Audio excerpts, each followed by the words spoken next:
Salut à toi, c'est Cédric, coach en conditionnement physique et en réhabilitation fonctionnelle. Je te souhaite la bienvenue dans cette nouvelle vidéo qui concerne le travail de conditionnement physique du bas des jambes pour débutants.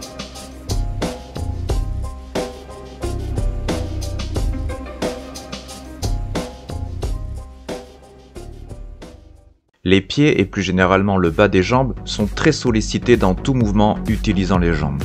Les parties du corps les plus basses sont celles qui ont le maximum de pression et de poids à gérer. Et plus une partie corporelle est basse vis-à-vis de l'ensemble des parties du corps, et plus c'est le cas. Métaphoriquement, on peut dire que les parties les plus basses du corps sont les fondations, comme dans une maison, sur lesquelles s'appuie l'intégralité des autres structures corporelles. C'est pourquoi il est important de ne pas négliger le renforcement corporel du bas des jambes. J'ai sélectionné 17 exercices de base pour le conditionnement physique du bas des jambes. Ces 17 exercices se réalisent uniquement avec le poids du corps, c'est-à-dire que la pratique de ces exercices ne nécessite pas la tenue d'un objet plus ou moins lourd afin de développer le bas des jambes. Le bas de tes jambes correspond à la portion corporelle qui va de la plante des pieds jusqu'à la zone des genoux.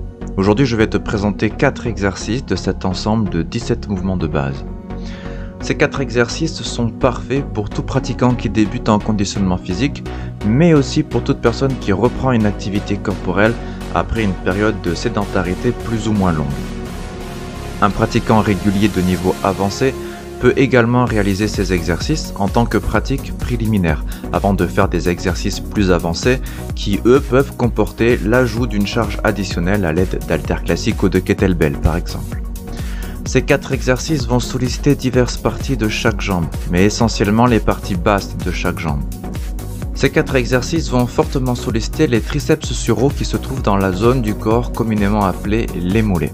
Le triceps sural est composé de 3 muscles principaux, le gastrocnémien latéral qui est aussi appelé chef externe du gastrocnémien, le gastrocnémien médial qui est aussi appelé chef interne du gastrocnémien, et le troisième muscle constitutif du triceps sural, c'est le muscle solaire, un muscle monoarticulaire qui s'insère plus en profondeur dans cette partie du corps.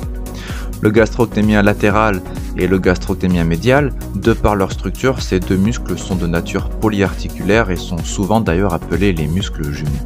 Ces exercices vont également solliciter le ligament latéral externe de la cheville, et particulièrement son faisceau antérieur. À ce propos, lorsqu'on parle d'entorse de la cheville, le plus souvent cela concerne une sérieuse lésion du faisceau antérieur, du ligament latéral externe de la cheville. Le ligament latéral externe est en réalité composé de 3 parties ligamentaires. Et parmi les 17 exercices de base à poids du corps dont j'ai parlé plus haut, il en existe justement un qui permet de renforcer en douceur les 3 parties à la fois du ligament latéral externe, et ce en un seul exercice. Les exercices que je vais te présenter vont également renforcer les muscles antérieurs de la cheville, à savoir le muscle jambier antérieur, le muscle péronnier antérieur, l'extenseur du gros orteil ou encore l'extenseur commun des orteils, etc. En fait, pour toute pratique de conditionnement physique, c'est toujours une multitude de zones et de systèmes structurels qui sont sollicités dans un exercice. Alors afin de rester simple dans l'approche, j'ai l'habitude d'utiliser des termes généralistes, comme ici quand je dis que les exercices que je vais te présenter renforcent la portion structurelle du bas du corps qui va de la plante du pied à la zone du genou. Après cette petite introduction, je te propose maintenant de passer aux exercices. Mais avant cela, en guise d'échauffement, avant de commencer ta séance de renforcement, n'oublie pas de pratiquer des mobilisations articulaires douces. N'oublie pas non plus d'alterner de façon régulière, sous la forme de séances différentes, des séances de renforcement et des séances d'assouplissement.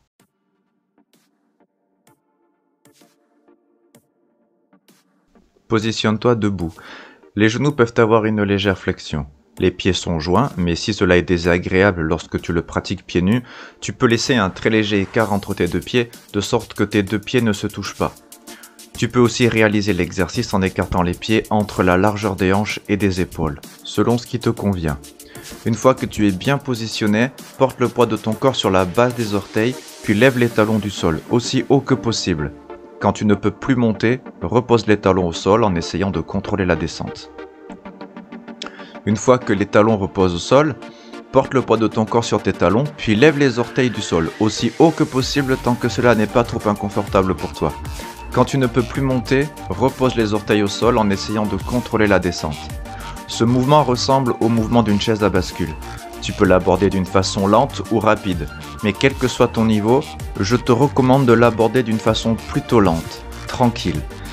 Parce que la façon lente va te permettre de bien passer par chaque phase. Lever les talons, poser les talons, lever les orteils, poser les orteils.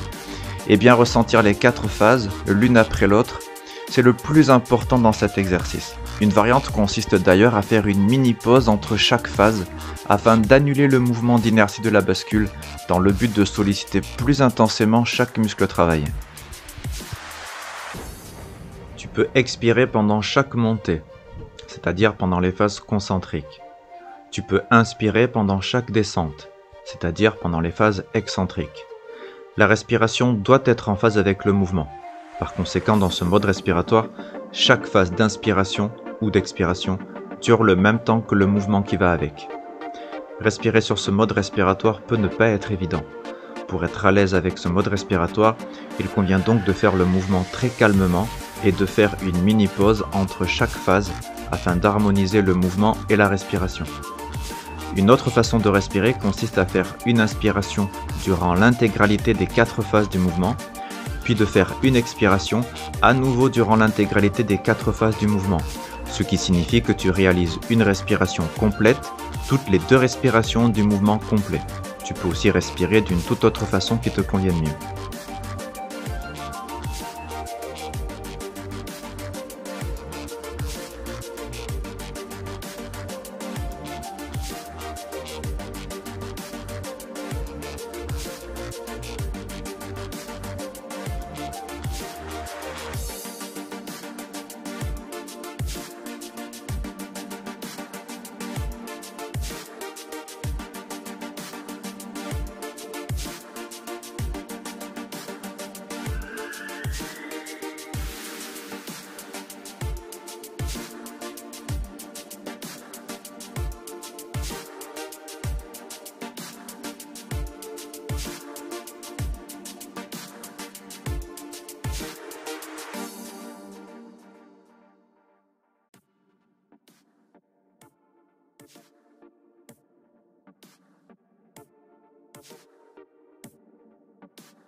Positionne-toi debout. Les genoux peuvent avoir une légère flexion. Les pieds sont joints, mais si cela est désagréable lorsque tu le pratiques pieds nus, tu peux laisser un très léger écart entre tes 2 pieds de sorte que tes 2 pieds ne se touchent pas. Tu peux aussi réaliser l'exercice en écartant les pieds entre la largeur des hanches et des épaules, comme cela te convient. Porte le poids de ton corps sur la base de tes orteils, puis lève les talons du sol, aussi haut que possible. Quand tu ne peux plus monter, maintiens la position haute durant 1 seconde. Ensuite, repose les talons au sol en essayant de contrôler la phase excentrique. souvent appelée phase négative, c'est-à-dire la descente. De nombreux experts en musculation utilisent la technique de maintien de la phase concentrique en fin de mouvement pendant une seconde. On appelle cela faire un pic de contraction. Cela consiste à maintenir le dernier degré d'un mouvement en phase concentrique pendant une seconde. C'est une très bonne pratique en termes de gestion du recrutement musculaire. Ceci dit, je te propose d'aller plus loin. Je te propose, en fin de mouvement concentrique, c'est-à-dire en phase haute du mouvement, de rester en contraction statique de 7 à 10 secondes. 10 secondes, c'est mieux pour que tu sois sûr d'en avoir fait au moins 7, si tu comptes mentalement. Je te propose de faire comme ça parce que le docteur Müller et le docteur Ettinger ont découvert qu'une croissance musculaire maximale pouvait être atteinte si durant 7 secondes un individu exerce au minimum 60% de sa force musculaire maximale au moment de sa pratique. L'étude principale à ce propos a été réalisée à l'Institut Max Planck en Allemagne et a porté sur environ 200 expériences sur une période de 10 ans. Un autre professionnel, le professeur Bailey de l'Université du Connecticut aux USA, a lui testé les contractions statiques, principalement en régime isométrique, avec des étudiants de l'université. Son étude sur le sujet a abouti au fait que le groupe d'étudiants qui s'entraînait en incluant l'entraînement isométrique s'améliorait 3 fois plus vite que les autres groupes d'entraînement en termes de performance. Les tests de l'étude pour enregistrer les progrès en termes de performance ont porté sur des tests de force, d'endurance, de coordination et d'agilité. C'est pour ces deux raisons que je te conseille d'exercer un pic de contraction en fin de mouvement concentrique, non pas de 1 seconde, mais de 7 à 10 secondes. Si tu le souhaites, tu peux suivre une progression. D'abord, tu réalises quelques secondes en maintenant la contraction statique durant 1 seconde, puis durant 3 secondes pendant quelques autres séances, et enfin durant 7 à 10 secondes pour toutes tes autres séances une fois que tu y arrives. En tant qu'exercice de base, en soi il n'est pas nécessaire de pratiquer cet exercice plus de 10 fois, c'est-à-dire que si tu fais 10 contractions statiques de 10 secondes chacune, cela suffit à obtenir un résultat satisfaisant.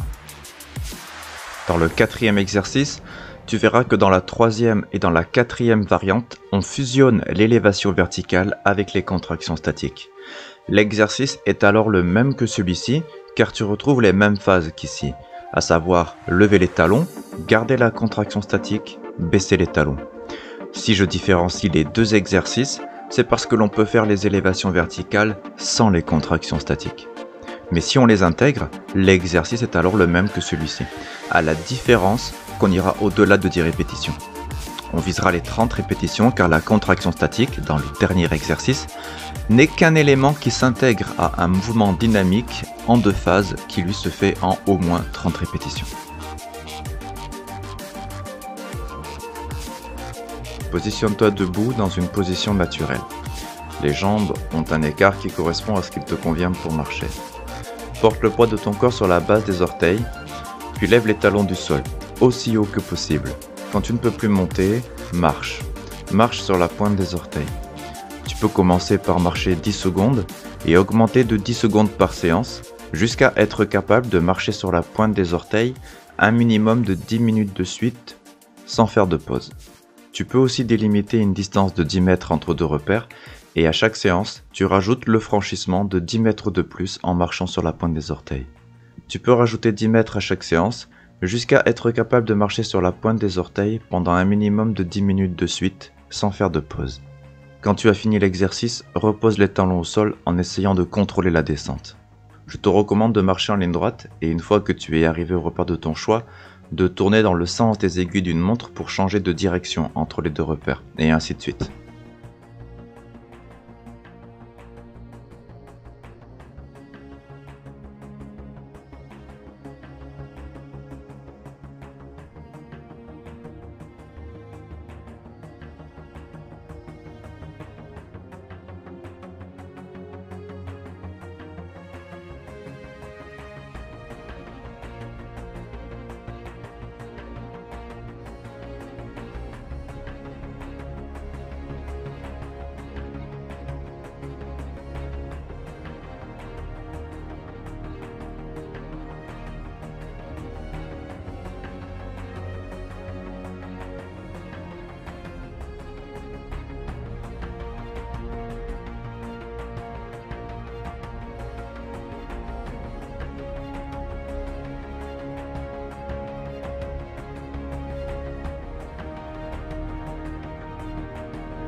positionne-toi debout.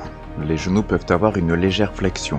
Les pieds sont joints, mais si cela est désagréable lorsque tu le pratiques pieds nus, tu peux laisser un très léger écart entre tes deux pieds de sorte que tes deux pieds ne se touchent pas. Tu peux aussi réaliser l'exercice en écartant les pieds entre la largeur des hanches et des épaules comme cela te convient. Une fois que tu es bien positionné, porte le poids de ton corps sur la base des orteils, puis lève les talons du sol aussi haut que possible. Quand tu ne peux plus monter, repose les talons au sol en essayant de contrôler la descente. Tu peux pratiquer cet exercice sous 4 formes différentes de régime d'entraînement que nous allons voir maintenant l'un après l'autre. Régime d'entraînement numéro 1. Phase 1, montée lente. Phase 2, descente lente.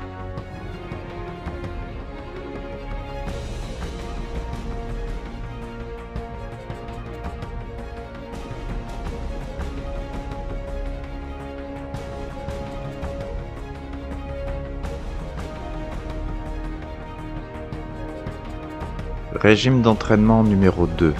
Phase 1, montée rapide. Phase 2, descente lente.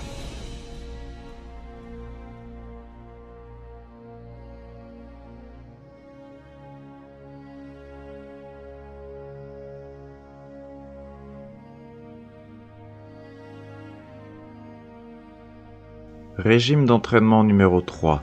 Phase 1, montée lente. Phase 2, contraction statique haute de 7 à 10 secondes. Phase 3, descente lente.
Régime d'entraînement numéro 4. Phase 1, montée rapide. Phase 2, contraction statique haute de 7 à 10 secondes. Phase 3, descente lente.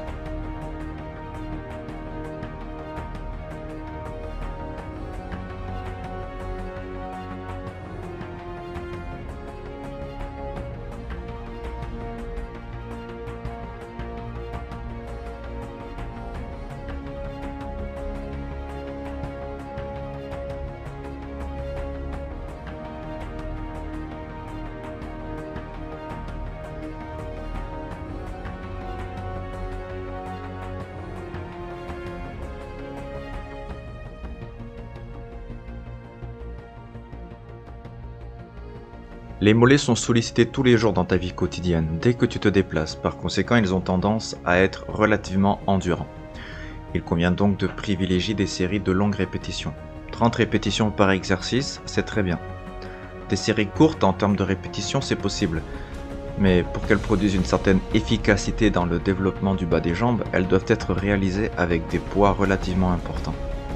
Cependant, je ne te recommande pas de travailler avec des charges additionnelles, quelle que soit leur nature, tant que tu n'as pas déjà un bon niveau de conditionnement physique sans poids additionnel au poids du corps. Si tu es totalement débutant, tu peux utiliser une progression pyramidale pour réaliser les exercices précédents. Pour cela, tu fais une répétition, une seule répétition. Tu es attentif à ton corps. Si tout va bien, tu continues. Après une petite pause de quelques secondes à 5 minutes, tu fais maintenant 2 répétitions. Tu es attentif à ton corps. Si tout va bien, tu continues. Tu fais maintenant 3 répétitions. et ainsi de suite. Sur ce schéma, tu essayes d'arriver à faire une première série de 30 répétitions en une seule séance. Ce modèle de progression est valable pour tous les exercices, sauf pour celui de la marche sur les pieds, qui lui se fait par palier de 10 secondes ou de 10 mètres au fil des séances successives d'entraînement, jusqu'à ce que tu sois capable de marcher sur la pointe des orteils pendant un total de 10 minutes de suite, sans relâcher la position des pieds. Mais pour ta première séance, arrête-toi lorsque tu arrives à faire une série de 30 répétitions. À chaque séance suivante, tu pourras essayer de rajouter une série complète de 30 répétitions. Pour chaque nouvelle série de 30 répétitions, c'est-à-dire dès la seconde série de 30 répétitions, il n'est plus nécessaire de passer par le processus de faire une répétition, une pause, 2 répétitions, une pause, 3 répétitions, une pause, et ainsi de suite jusqu'à être capable de faire une série de 30 répétitions. Ce processus de progression pyramidale ne compte que pour la première série au cours de la première séance d'un exercice choisi. Tant que tu n'arrives pas à réaliser ce processus de progression pyramidale jusqu'au bout, arrête-toi à chaque fois que tu n'y arrives plus et recommence le processus en entier jusqu'à être capable de le faire en entier. Les pauses ne doivent pas aller au-delà de 5 minutes entre chaque cycle de répétition. Donc pour résumer, tu tentes en une seule séance le processus suivant. Une répétition, une pause d'un maximum de 5 minutes, 2 répétitions et ainsi de suite jusqu'à 30 répétitions. Si tu n'y arrives pas en une seule séance, recommence le processus complet lors d'une nouvelle séance jusqu'à ce que tu y arrives. Pour les explications suivantes, je pars du principe que tu as réussi à faire le processus en entier pendant la première séance. Bien sûr, s'il te faut plusieurs séances pour accomplir le processus, les explications que je vais maintenant te donner seront à faire à partir de ta dernière séance, celle où tu auras réussi à faire le processus. Lors de la seconde séance donc, tu fais une première série de 30 répétitions. Puis tu fais une pause d'un maximum de 5 minutes et tu fais une seconde série de 30 répétitions. Lors d'une autre séance, tu rajouteras une série de 30 répétitions. En suivant ce processus et en partant du principe que tu réussis tout du premier coup, il te faudra donc accomplir 10 séances pour être capable de faire 10 séries de 30 répétitions au cours d'une seule séance. Bien sûr, ceci est juste pour que tu aies une idée du schéma. S'il te faut beaucoup plus de temps, en termes de semaines ou de mois, prends le temps dont tu as besoin. Si tu atteins un échec musculaire au cours de l'une de tes séries, tu stoppes là pour l'exercice concerné et tu te notes d'essayer de dépasser ce chiffre d'une seule répétition à ta prochaine séance. Et tu fais cela jusqu'à finir la série en question de 30 répétitions. En fonction du temps dont tu disposes et de la structure de tes séances personnelles, tu peux aller jusqu'à 10 séries de 30 répétitions par exercice, en prenant jusqu'à 5 minutes de pause entre chaque série, selon ton besoin du moment. Si tu t'entraînes en full body et sur ce modèle de répétition et de série, ne pratique qu'un seul exercice par séance pour les mollets. Ce qui signifie que pour pratiquer tous les exercices, il te suffit alors de faire une rotation entre les exercices au fil de tes séances. En t'y prenant de cette façon, tu optimises ton temps et tu favorises une progression constante par le fait de fournir des stimulations différentes à travers des exercices différents à chaque séance. Il existe bien sûr d'autres façons de réaliser répétitions et séries, tout comme il existe d'autres exercices pour les mollets que les 4 exercices que je viens de te présenter. Si tu veux que je te coache personnellement en construisant pour toi des séances comportant des exercices, des astuces et une méthodologie adaptée tant à tes objectifs qu'à ton niveau et à ton physique du moment, que tu sois débutant ou très avancé, n'hésite pas à me contacter.